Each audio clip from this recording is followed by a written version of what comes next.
우리 신약 성경의 사복음서를 보면 예수님께서 소경을 고치시는 이야기가 많이 등장을 합니다. 교회가 지금은 이 찬양을 잘 부르지 않지만요. 한때 정말 많이 불렀던 찬양 가운데 실로암이라는 노래가 있죠. 그 찬양도 바로 주님께서 눈먼 자를 고치시는 이야기를 그리고 있습니다. 우리가 알고 있는 소경 바디메오의 이야기도 있고요. 왜 성경은 눈먼 자를 고치시는 그 기적에 특별한 관심을 가지고 있을까? 그것은 아마 볼 수 없다는 것이 갖고 있는 그 절망, 그 안타까움을 주님께서 아시기 때문이라 생각을 해요. 또한 우리의 인생도, 우리의 영적인 삶도 눈먼 자의 삶과 다르지 않다라는 것을 성경이 가르치고요. 진정한 빛, 진정한 소망은 하나님께 있음을 가르치는 기적이 바로 이 눈먼 자를 고치시는 기적이기 때문에 그렇습니다. 여러분, 기적은 특별한 것은 아니에요. 만약 우리가 누군가에 대한 긍휼과 안타까움이 있다면 그곳에 하나님의 기적이 시작될 줄을 믿습니다. 우리가 그런 말을 하잖아요. 우리의 일상이 기적이 되는 삶. 기적이라는 것이 정말 평생 한 번 보기 힘든 일인 것 같지만요. 그러나 우리가 믿음으로 살아가면 여러분의 일상이 기적이 되는 삶이 될 줄을 믿습니다.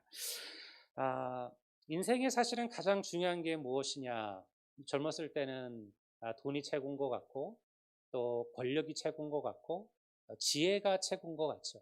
나이가 들어갈수록 우리가 알게 되는 것은 뭐냐면 건강이 최고라는 거예요. 아이들에게 공부 잘하라고 꾸짖으면서도요, 막상 그 부모가 한때는 건강한 것만으로도 감사했던 시간들이 있었음을 잊어버리고 산다라는 거죠. 많은 병원에서 아이가 태어나면요, 그 산모나 아빠에게 그 가장 먼저 하는 게 뭐예요?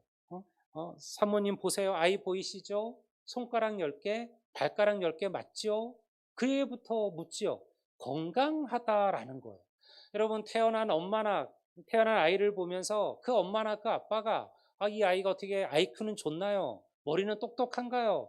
근육은 탄탄한가요? 이런 거 묻는 분들은 없잖아요. 아이가 건강한가요라부터 우리는 질문하게 마련이에요. 그만큼 우리는 무엇이 중요한지를 잘 알고 있는 거죠. 오늘 우리가 본문에 보면 두 명의 소경의 이야기가 등장을 합니다. 맹인이라고 부르기도 하죠. 사실은 요즘은 이제 이런 말을 잘 쓰지는 않잖아요. 우리가 시각 장애인이라는 말을 쓰는데요.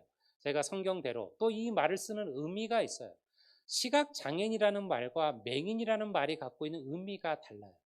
지금은 이제 시각 장애인들이 할 수 있는 많은 일들이 생겨나고, 그리고 많은 기술들이 발전했어요. 이제는 책도 다 읽어주잖아요. 그리고 인터넷도요, 이제는 음향 소리로 들려주는 기능이 다 있어요. 누르면 그 기사들을 다 스마트폰이 읽어줘요. 그럼 옛날에 비해서 많이 달라졌죠. 근데 맹인이라는 말은 뭐냐면 아무것도 할 수 없는 자, 스스로는 아무것도 할 수 없는 자, 인생의 가장 절망의 나락에 떨어져 있는 자, 가장 밑바닥의 인생을 살아가는 자라는 의미를 이 맹인이라는 말이 갖고 있는, 그래서 제가 지금 시각장애인이 아니라 맹인이라는 말을 지금 쓰고 있는 거예요. 우리는 그들의 이름이나 그들의 집이나 그들의 가정사를 알지 못해요.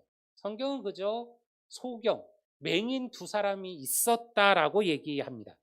그들이 뭘 할 수 있었을까요? 당시 예수님 당시의 유대인들은 장애를 죄의 결과라고 생각을 했어요. 그 사람이 죄를 지었거나 혹은 그 사람의 부모나 그 사람의 조상 가운데 누가 죄를 지었기 때문에 그가 장애를 갖고 태어난다라고 생각했던 거죠. 그러니 아무것도 보이지 않는 눈으로, 그리고 장애라는 것이 죄로 여겨지는 세상 속에서 이 두 사람이 살아갈 수 있는 방법이 없었어요. 딱 한 가지, 구걸하는 일이었어요. 그것 외에는 그들이 할 수 있는 다른 일이 없었죠. 우리가 30절을 보면요, 이렇게 얘기하잖아요. 맹인 두 사람이 길가에 앉았다가, 그들이 길가에 앉았다는 얘기가 뭐예요? 그들이 지금 구걸하고 있다라는 것을 말해주고 있는 겁니다. 우리가 세상에서 가장 안타까운 것은요, 희망이 없는 거예요. 사실은 희망만 있으면 인생을 어떻게든 살아가게 마련입니다. 그런데 희망이 사라지면 삶도 사라지는 거예요. 우울증이라는 것이 왜 무서워요? 희망을 잃어버리게 만드는 거거든요. 오늘날 한국의 많은 젊은이들이 희망을 잃어가고 있습니다. 부모의 등골을 빼면서 그렇게 공부했는데요. 아이들이 갈 곳이 많지 않아요. 아이들이 경쟁은 더욱더 심해지고, 그리고 갈 곳은 점점점 더 없어지고요. 매일 출근하는 평범한 삶이 어떤 청년들에게, 어떤 젊은이들에게는요, 너무너무 힘든 일이 되었어요. 오늘의 장년 세대들이 희망을 잃어가지요. 최선을 다해서 열심히 살았어요. 정말 열심히 노력했어요. 열심히 일했어요. 그런데요, 그들의 노년의 삶은 점점 더 궁핍해지고 피곤해지는 것을 보면서 낙심하게 됩니다. 우리의 아이들도 희망을 잃어가죠. 친구들하고 우정을 나누고 인생을 즐기고 젊음을 즐기고 건강한 몸과 마음들을 단련하고, 이거는요 오늘날 아이들에게 얻기가 어려운 일이 되어져 버렸습니다. 충분한 잠을 자지 못하는 아이들로 학교가 가득하죠. 교실마다 쉬는 시간마다 그 짧은 시간에 엎드려져 피곤을 달래는 아이들로 가득해요. 2014년에 우리나라에 뭐가 교육부에 생겼냐면요, 중고등학교 8시 반 9시 등교가 생겨났어요. 그 이전까지 제가 생각해봐도 제가 고등학교를 다닐 때는요, 학교에 거의 7시 반까지 갔던 것 같아요. 아무리 늦어도. 왜냐하면 첫 번째 교시가 1교시 시작되기 전에 먼저 한 교시를 더 했어요. 그때 시험을 보거나 특별 교육을 받거나, 그러니까 1교시 전에 이미 0교시가 있었던 시대예요. 그러니 아이들이 얼마나 힘들어요. 그래서 나라가, 야, 최소한 우리 아이들이 아침에 밥은 먹고 등교하게 하자. 밥은 먹고 등교하게 하자. 그래서 8시 반 그리고 9시 등교를 이제 법적으로 2014년에 시작을 했어요. 누가 이 일에 가장 반대했을까요? 누가 이 일에 가장 반대했을까요? 부모들이, 엄마들이. 아니, 그렇게 잘 것 하자고 어떻게 애들하고 다른 애들과 경쟁해서 좋은 대학을 갈 수 있겠냐는 거예요. 실제로 여러분, 그때를 아시는 분들은 기억하실 겁니다. 부모들이 반대했어요. 부모들이 반대했어요. 지금은 이제 아이들이 보통 8시 반 이제 등교를 하고 있는데요. 아이들을 더 좋은 곳으로 보내고 싶은 부모의 마음은 이해가 되지만요. 그러나 여러분들, 희망을 잃어버리는, 소망을 잃어버리는 지금의 아이들이 얼마나 우리들 주위에 많은지 모릅니다.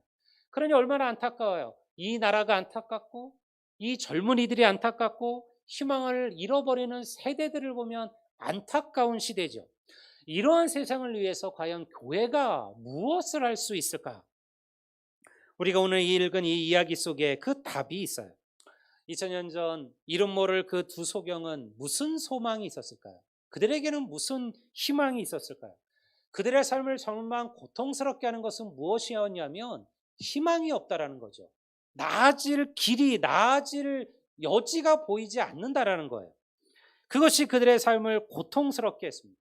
그런데 어느 날 놀라운 일이, 놀라운 역사가 그들의 삶에 일어나기 시작했습니다. 그날도 이 두 소경이 평소처럼 사람들이 많이 다니던 길가에 앉아서 구걸하기 시작을 했어요.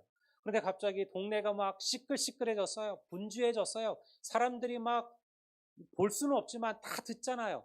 막 들리는데 막 사람들이 분주히 어디론가 달려가고 오고 가는 발자국 소리를 듣게 됐습니다.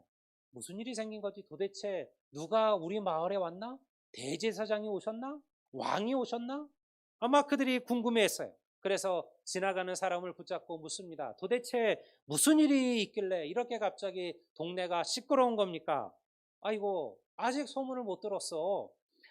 나사렛에서 태어나신 메시아라고 불리는 예수라는 분이 있는데 그분이 오늘 우리 마을을 지나간다고 합니다. 나도 지금 그분을 뵈러 가는 길이요. 그리고는 달려가는 거예요. 그 순간 이 두 소경의, 이 맹인의, 이 소경의 마음에 새로운 희망의 빛이 시작되기 시작했죠.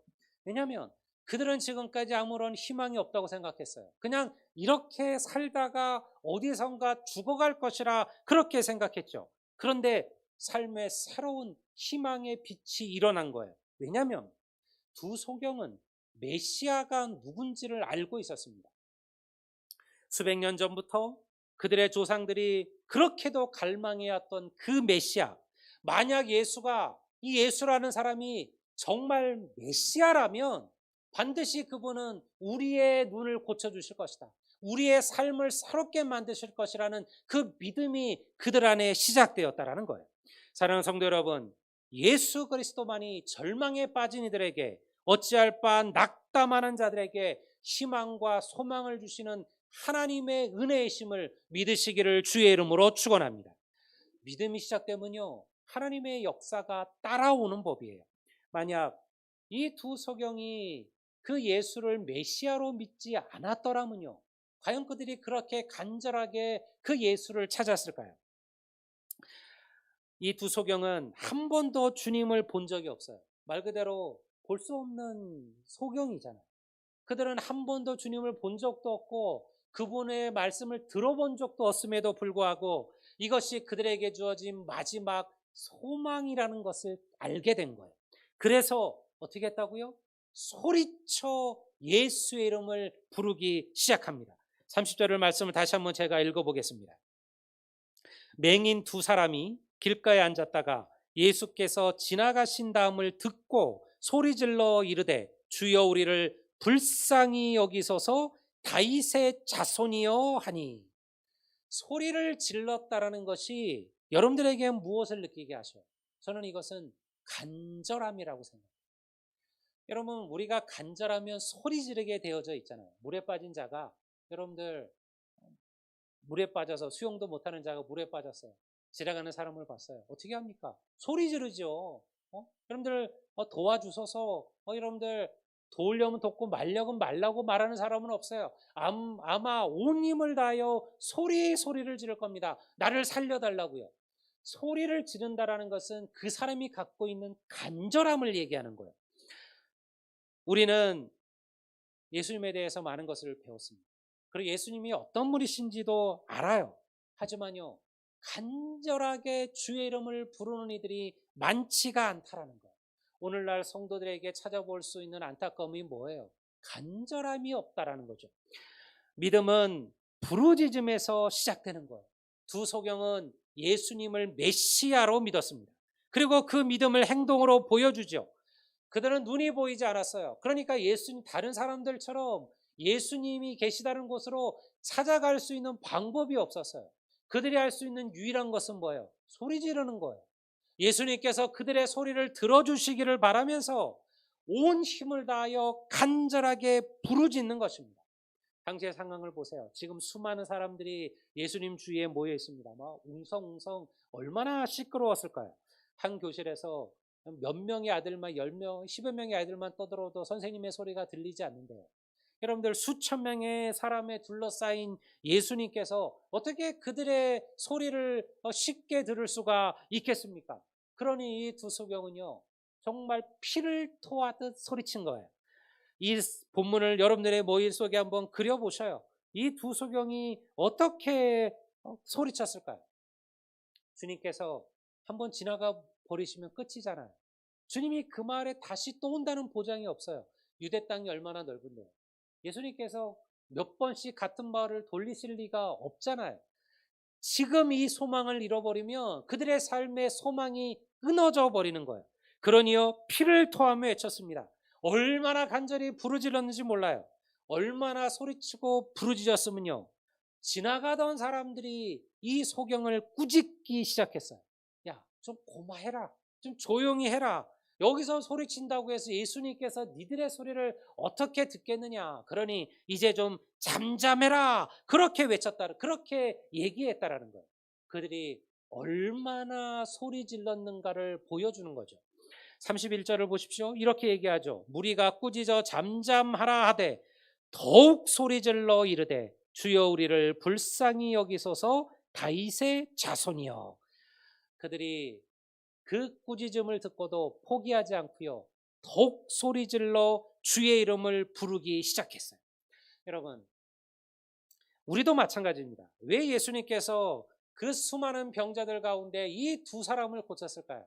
그곳에 모인 병자들이 이 두 소경밖에 없었을까요? 아마 수많은 병자들이 주님께 고쳐달라고 그 자리에 나왔을 거예요. 근데 성경은 기록하기를 이 두 사람의 이야기만 기록해요. 이 두 사람만이 주님을 만났고 그리고 그들이 고침받았다라는 거예요. 무엇이 이유였을까요? 그들의 간절함이죠.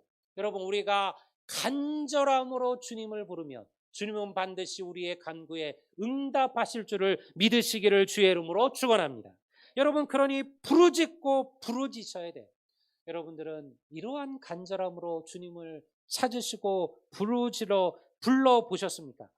어떤 이들은 주님께서 내 기도에 응답하지 않는다고 얘기해요. 왜 주님께서는 나의 기도에 응답하지 아니하실까? 주님은 왜 내 기도는 듣지 아니하시느냐? 주님은 왜 내 원하고 내 소망한 것은 주님께서는 길을 닫고 계시느냐? 주님이 문제가 아니에요. 우리에게 그만한 간절함이 없다는 거예요. 하나님이 아니어도 예수님이 아니어도 얼마든지 잘 살 수 있다 믿는 성도들도 있어요. 그러니까 간절함은 어디에 있어요? 주님께 있는 게 아니라 물질에 있어요. 물질에 대한 간절함이 있어요. 여러분들, 세상의 권세에 대한 간절함이 있어요. 세상의 인맥에 대한 간절함도 있어요. 세상의 즐거움에 대한 간절함도 있어요. 하지만 주님에 대한 간절함을 우리가 잊어버리고 산다라는 거예요. 여러분들은 예배를 얼마나 간절히 사모하시나요? 여러분들은 기도하는 시간, 말씀 보는 시간들을 얼마나 간절히 사모하고 계신가요? 여러분의 하루의 삶 속에 하나님과 함께 하나님 앞에 골방의 시간들은 얼마나 갖고 계신가요? 여러분, 자기 인생을 돌아보면요, 내가 쓰는 시간이 나의 간절함이에요. 내 하루의 삶 속에 내가 어디에 내 가장 많은 시간을 쏟아붓느냐, 어디에 내 가장 많은 물질을 쏟아붓느냐, 그게 나의 간절함이에요. 그게 내가 가장 좋아하는 일이에요. 여러분, 우리 하루의 삶을 돌아보세요. 여러분, 하루의 삶 속에 하나님께 기도하는 시간은 얼마신가요? 하나님의 말씀을 붙들고 있는 시간은 얼마신가요? 하나님께 예배하는 시간은 얼마신가요? 하나님을 기억하며 하나님께서 내게 주신 은혜를 생각하며 누군가에게 이 놀라운 복음을 전하는 시간은 얼마나 되신가요? 여러분, 그것이 우리의 간절함이죠. 주님만이 우리의 아픔과 우리의 절망을 이해하신다라는 거예요. 주님은 부르짖는 자의 기도에 반드시 응답하는 분이심을 믿으시기를 바랍니다. 성경이 그 간절함에 대한 응답을 기록합니다. 간절한 두 소경의 부르짖음이 주님의 발을 멈추게 했습니다. 그리고 주님께서 그들을 부르셨어요. 마가복음 10장을 보면요, 똑같은 이야기가 기록되어져 있지만 조금 다르게 나와 있어요. 마가복음 10장 49절 45절을 제가 한번 보겠습니다. 예수께서 머물러 서서 그를 부르라 하시니 그들이 그 맹인을 부르며 이르되 안심하고 일어나라, 그가 너를 부르신다 하매 맹인이 겉옷을 내버리고 뛰어 일어나 예수께로 나아오거늘. 예수님의 부르짖음에 그 소경이 무엇을 버리고 주님께 왔다고요? 걸치고 있던 겉옷을 내버리고 예수님께 뛰어옵니다. 겉옷은 그들이 가진 전부지요.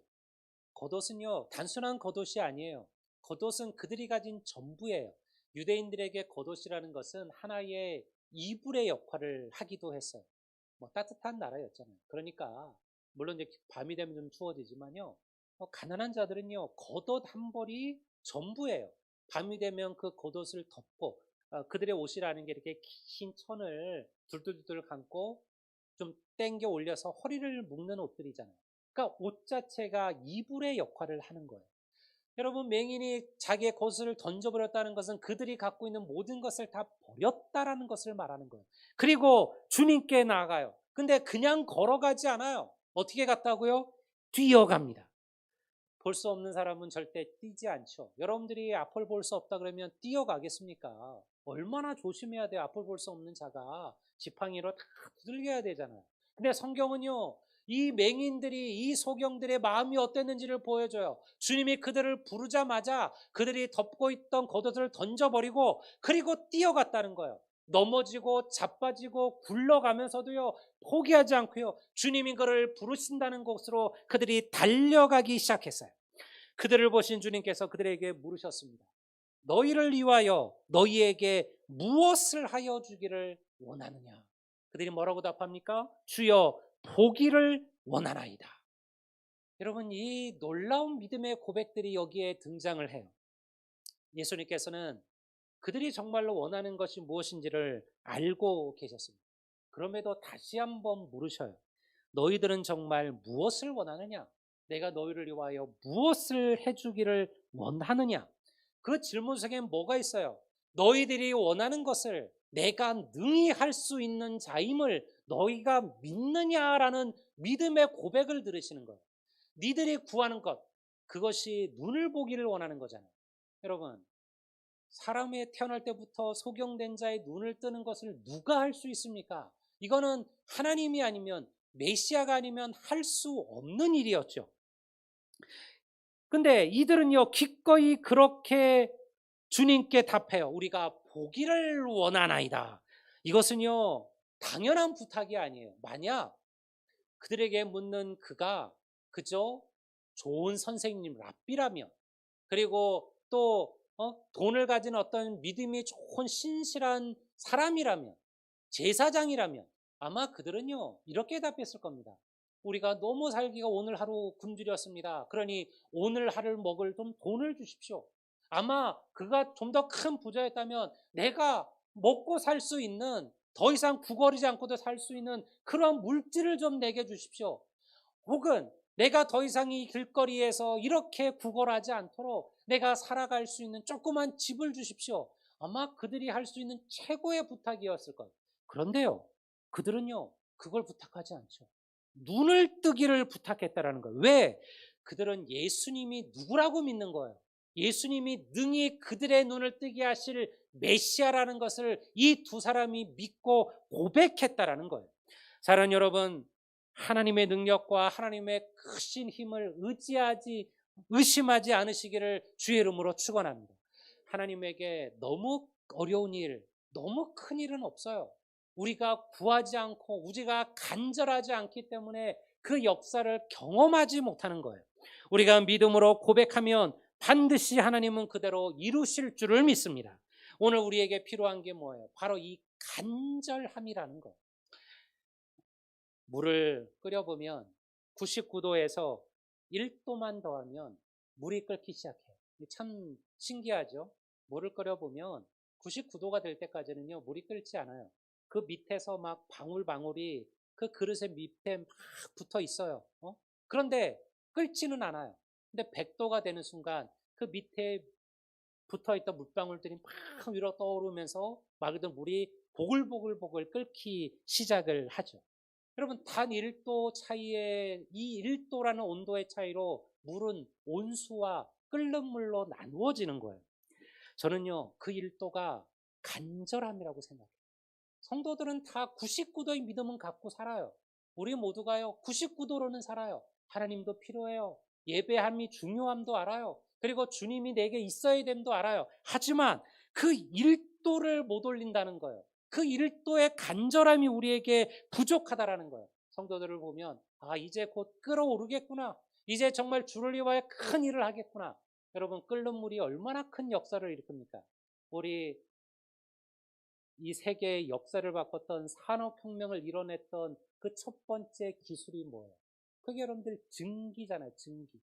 물을 끓여서 기차를 달리게 하고, 물을 끓여서 배를 만들고요, 물을 끓여서 기계를 돌릴 수 있어요. 여러분, 끓는 물이 힘이 그런 거예요. 오늘날 하나님의 백성들이 끓어 넘쳐야 되는데요, 우리에게 그 1도가 부족한 거예요. 그게 뭐예요? 간절함이에요. 여러분, 예배에 대한 간절함을 가지시기를 주의 이름으로 축원합니다. 예배 드려도 되고 안 드려도 되고 생각하시면 안 돼요. 오늘 못 드리면 다음에 드려도 되고 생각하시면 안 돼요. 그게 간절함의 차이예요. 내가 오늘 예배하지 않으면 안 된다. 오늘 내가 예배하지 않으면 나의 영혼은 죽습니다라는 마음으로 하나님께 나가셔야 돼요. 그게 바로 그 1도의 간절함이에요. 여러분, 기도와 말씀의 간절함을 가지셔야 돼요. 우리가 올해 여전히 코로나 때문에 어려움을 겪습니다. 예배가 여전히 아마 연말이 될 때까지, 아마 내년쯤 돼야지 이제 정말 예배가 풀려지게 될 거예요. 마스크도 벗고 우리가 정말 더 마음껏 하나님을 찬양할 수 있게 될 겁니다. 우리가 사실은 보면 작년 안에 아무것도 못했어요. 부활절, 추수감사절, 성탄절 아무것도 못하고 우리가 한 해를 지나갔죠. 말씀 공부도 못했고요. 양육도 못했고요. 하나도 못했어요. 여러분, 그렇지만 간절함이 있으셔야 돼요. 제가 올해는 어떻게든 하려고 해요. 직접 대면해서 못하면 좀 얼마나 좋은 세상이 되었습니까? 온라인으로 다 되니까요. 우리가 여러분들 4월 4일이 부활주일입니다. 올해 부활주일은 4월 첫 주에 4월 4일이 부활주일인데 우리가 최소한 그 전주 한 주 특별 새벽 기도회를 하려고 합니다. 오실 수 있는 분은 이 교회 본당에 오셔서 기도하시고요. 못 오시는 분은요, 가정에서 기도하십시오. 온라인으로 여러분들 새벽 기도, 한 주 새벽 기도를 여러분들 온라인 실시간으로 할 겁니다. 그러니 여러분의 가정에서 간절함이죠. 하나님, 그냥 잘 수 있죠. 하지만 그 시간을 깨어서 하나님의 말씀을 읽고 묵상하고 말씀을 듣고 이 간절함이 우리의 영을 끌어넘치게 만드는 거예요.